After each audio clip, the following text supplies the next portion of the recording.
Knowledge, జ్ఞానము, భౌతిక, ఆధ్యాత్మిక 2 రకాలు ఉన్నాయి. ఓకే. భౌతికమైన జ్ఞానము, విద్య, వీటన్నిటి ద్వారా లభిస్తుంది. భౌతికమైన జ్ఞానం ఈజ్ జస్ట్ నాట్ ఇంపార్టెంట్. అంటే అదొక్కటే ఇంపార్టెంట్ కాదు, ఆధ్యాత్మిక జ్ఞానం కూడా చాలా ఇంపార్టెంట్. ఈ 2 ఎప్పుడైతే కలుస్తామో అప్పుడు మనం పర్ఫెక్ట్ హ్యూమన్ బీయింగ్ అవ్వగలుగుతాం. కాబట్టి మనం we should always try to understand what spirituality is. Okay. కాబట్టి ఎప్పుడైతే స్పిరిచువాలిటీ అంటే ఏంటో చెప్తాను సుధీర్, చెప్పండి. It's just a way of life.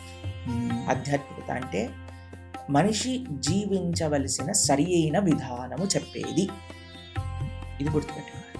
ఎప్పుడైతే మనం జీవించాల్సిన విధానం తెలిసిందనుకోండి, ఒక పాత్ క్లియర్గా, ఇప్పుడు చూడండి, నేను మీ దగ్గరికి రావాలి అని అనుకుంటే మీ లొకేషన్ క్లియర్గా ఉందనుకోండి, నేను అలా లొకేషన్ని జీపీఎస్లో పెట్టేసి వచ్చేస్తాను. అవును.